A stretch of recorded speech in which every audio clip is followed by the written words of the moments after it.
के उड़ीसा की गांधीवादी कार्यकर्ता श्रीमती कृष्णा महांती जी, संयुक्त कृषक संगठन के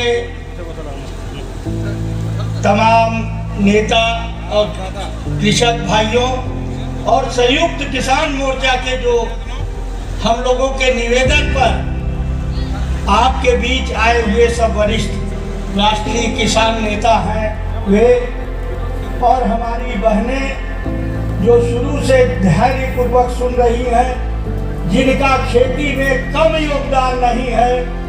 हम कन्याकुमारी से कश्मीर तक अगर रेलगाड़ी से जाएंगे तो खेती में आधा से ज्यादा काम करते हुए हमें महिला किसान ही दिखाई देती है। और आपके बीच में शुरू करना चाहता हूं साथियों, 1980 के दशक में ये जो आप लोगों की मांगे हैं, जो दाबी है, आज की तारीख में 2025 में जो मांगे हैं वो इसीलिए है क्योंकि खेती घाटे का धंधा है। खेती की फसल को सही कीमत नहीं मिल रही है और खेती घाटे का धंधा है तो किसान कर्जे में फंसता है। भगवान न करे उसके घर में कोई बीमारी आ जाती है। ऊंची शिक्षा के लिए अगर किसान को भेजना है अपने बच्चे को तो जमीन का टुकड़ा बेचना पड़ता है। और बिजली का सवाल भी आप लोगों ने सुना। मैं आपको ये याद दिलाने आया हूँ कि ये 2025 का सवाल नहीं है। 1980 के दशक में पश्चिमी उत्तर प्रदेश में चौधरी महेंद्र सिंह टिकैत ने इसको देश में पहली बार उठाने का काम किया था। ये खेती के घाटे का सवाल, ये किसानों के कर्जे का सवाल, ये बिजली का सवाल अगर उठाया था तो चौधरी महेंद्र सिंह टिकैत ने पश्चिम उत्तर प्रदेश में जब उठाया था, उसी समय कर्नाटक में प्रोफेसर नारायणस्वामी ने उठाया था और उसी समय बरगढ़ संबलपुर के इलाके में, पश्चिम उड़ीसा के इलाके में साथी किशन पटनायक ने उठाने का काम किया था। और केवल उठाया नहीं था साथियों, इन तीनों बड़े नेताओं का एक तालमेल बना था।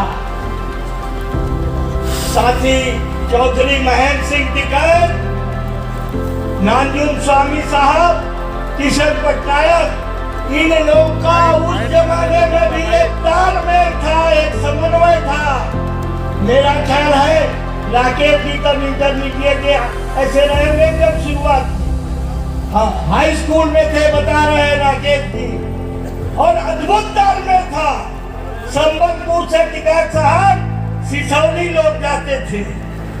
आपके यहाँ 17 तारीख की पंचायत में किशन पटनायक के उनके निर्देश में लोग जाते थे। हम लोगों से बाबतपुर हवाई अड्डे पर जब मिले युद्धवीर जी ने कहा कि किशन पटनायक हमारे भी मार्गदर्शक रहे। और उस समय वोट क्लब के अंदर एक ऐतिहासिक रैली हुई। उस समय महाराष्ट्र के भी एक नेता आए थे और कहने में आज मुझे संकोच नहीं है कि उनसे टिकैत साहब का, नारायणस्वामी का, किशन पटनायक का मतभेद हुआ था। वो उदारीकरण के रास्ते पर गए। वो एनडीए के समर्थन से राज्यसभा में गए।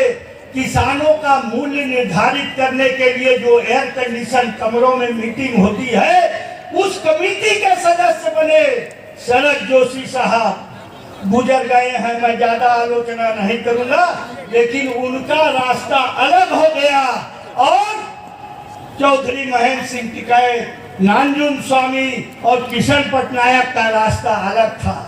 आज जब चौधरी राकेश टिकैत और संयुक्त किसान मोर्चा के लोग आपकी धरती पर यहाँ फिर आए हैं तो हमें एक उम्मीद जगती है। उड़ीसा की राजनीति ये देख के हम प्रसन्न तो होते हैं, हम लोगों को किसान, लेकिन उड़ीसा की जो राजनीति है वो पूरी तरीके से आज लीगल और इनलीगल माइनिंग के आधार पर बढ़ चुकी है। छोटे से लेकर के बड़ी पार्टियां, विपक्षी पार्टियां, सारे के सारे लोग ये माइनिंग के कंपनियों के चंदे पर राजनीति कर रहे हैं। अगर उसका विकल्प होगा तो ये बरगढ़ का किसान आंदोलन होगा। अगर उसका विकल्प होगा तो रायगढ़ और कोरापुट आपके कलाहांडी जिले में जो माइनिंग के खिलाफ आंदोलन चल रहा है उसके भी प्रतिनिधि यहाँ आए हैं। यहाँ ये लक्ष्मण नायक आया है, खड़े हो जाइए थोड़ा सा उसी जगह। ये कृष्णा जो आप बगल में है, ये नियमगिरी की लड़ाई आप लोगों ने सुना होगा। वेदांत कंपनी को भगाने वाली नियमगिरी, उसका ये कृष्णा। अभी पिछले दिनों ये मोहन मांझी की सरकार ने 7 महीना उस नौजवान बच्चे को बंद किया था। 7 महीना जेल में रह के निकला है झूठे आरोप से। और किसानों से हम लोगों को शक्ति मिलती है, आप लोगों को भी उन लोगों से शक्ति मिलेगी, ये आश्वासन देने के लिए हम आए हैं। हमारा संगठन आया है। किसानों की ये जो लड़ाई है, रायगढ़ के लोग, कलाहांडी के लोग, ये सारे लोग आपके आंदोलन को समर्थन करेंगे, निश्चित तौर पर करेंगे। और उड़ीसा से वो विकल्प आप लोग बनाएंगे, क्योंकि बहुत दुर्भाग्यपूर्ण स्थिति है। मैंने देखा छोटी छोटी पार्टी, बहुजन समाज पार्टी बहुत छोटी पार्टी, उड़ीसा में तो लगभग कुछ नहीं है, वो भी कहते हैं कि माइनिंग का अनुमति मिलना चाहिए, माइनिंग का विरोध मत करो। तो उसका अगर विकल्प होगा तो ये किसानों के बीच से होगा। आइए भाई आप लोग आशीर्वाद दे लीजिए, मिलिए चौधरी साहब से। ये इस मंच पे बहुत बड़ा संगम हो रहा है रमेश जी, ये आप लोगों की देन है कि आज टिकैत साहब को हम लोग बताएं, राकेश जी, चौधरी महेंद्र सिंह टिकैत को हमारा संगठन समता संगठन था किशन पटनायक का, हम लोग पूर्वी उत्तर प्रदेश में ले गए, झारखंड में ले गए। आप पता कीजिएगा युद्धवीर से पुराने लोगों से, इन सारे जगहों पर टिकैत साहब गए। उन्होंने मैंने आदिवासी किसान भी हो सकता है, इसको महेंद्र सिंह टिकैत ने देखा, उसको महसूस किया। और हमारे नेता ने कहा किशन पटनायक ने कि पहली बार किसान का जो चेहरा होना चाहिए, उस चेहरे का नेता चौधरी महेंद्र सिंह टिकैत के रूप में आया, ये किशन पटनायक ने कहा। तो साथियों, हम इस देश की राजनीति को बदलने की दिशा में, आज विकल्प की दिशा में हमको ये साहस मिला है। और संयुक्त किसान मोर्चा को ये कहना चाहते हैं, ये जो किसान आए हैं यहाँ, ये मामूली लड़ाई नहीं लड़ रहे हैं। सब जगह निजीकरण हो रहा है। निजीकरण का मुंहतोड़ अगर जवाब दिया है तो पदमपुर और बरगढ़ के किसानों ने दिया है, जिन्होंने स्मार्ट मीटर को उखाड़ करके टाटा कंपनी के दफ्तर में ऐसे पहाड़ लगा दिया। टिकैत साहब 15,000 मीटर जो स्मार्ट मीटर ऐसे पहाड़ लगा दिए गए। उसके बाद इस आंदोलन के नेता रमेश महापात्र के ऊपर जो पुराना कानून 10 नंबरी होता था कि आदतन अपराधी, वो आदतन अपराधी जानी के होने अच्छी तो तुम्हारा रमेश के ऊपर वो सब चार्ज लगाया। और आपकी ताकत के बदौलत, आपकी एकता की बदौलत रमेश के ऊपर हाथ एक उंगली भी नहीं उठा सके वो लोग, क्योंकि मामला तो झूठा था, मुकदमा झूठा था, लेकिन फिर भी अंदर कर सकते थे। ये किसानों की ताकत थी जिसके कारण ऐसा हुआ।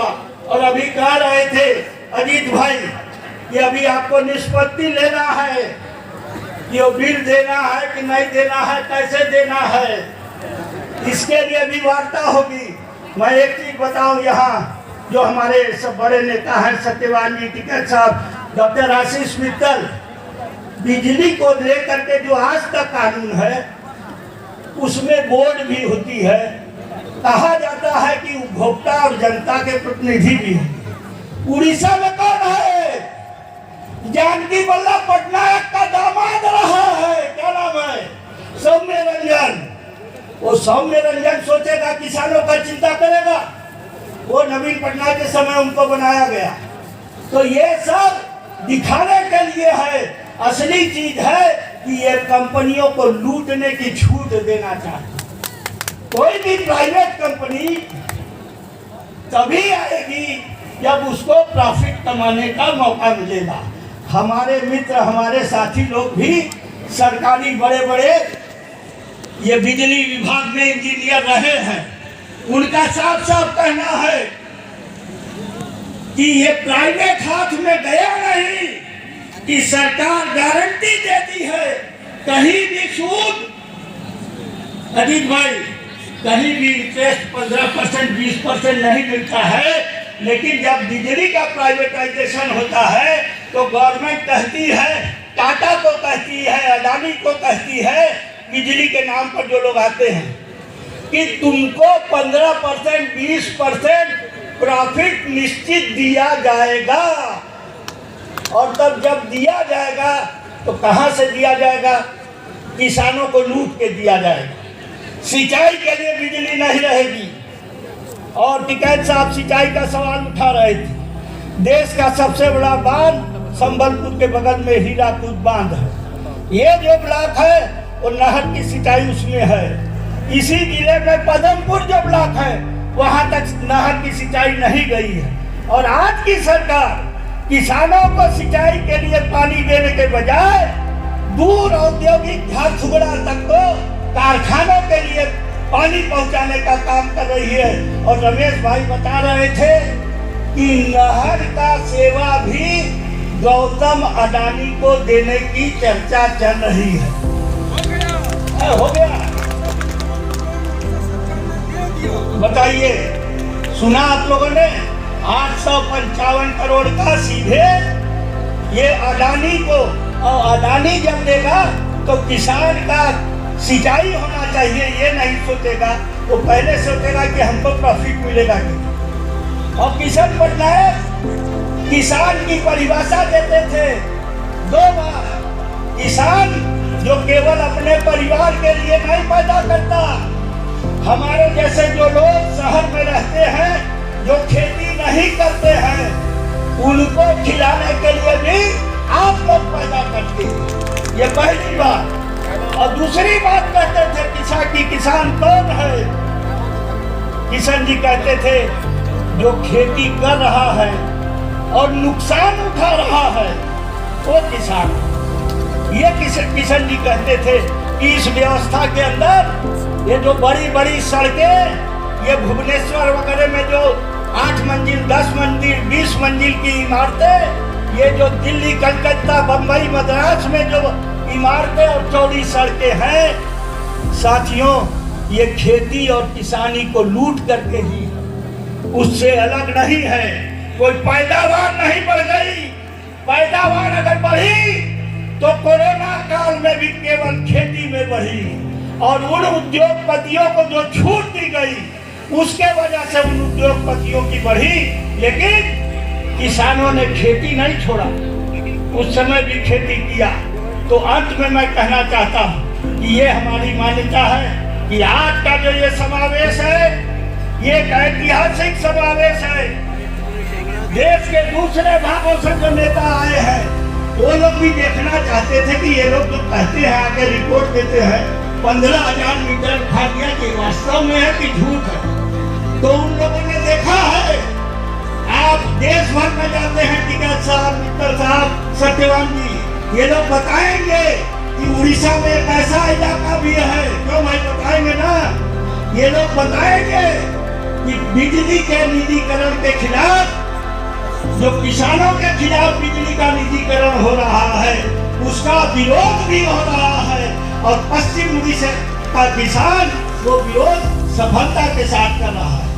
आज के इस समावेश से हम लोग भी ताकत लेकर के जाएंगे, ये कह करके कि एक जो तालमेल बना है संयुक्त कृषक संगठन और संयुक्त किसान मोर्चा, इसका जो तालमेल बना है, निश्चित तौर पर देश की राजनीति को, देश की पूरी अर्थव्यवस्था को ये दिशा देने का काम करेगा। ये हमें भरोसा है आप पर। जय जवान जय किसान।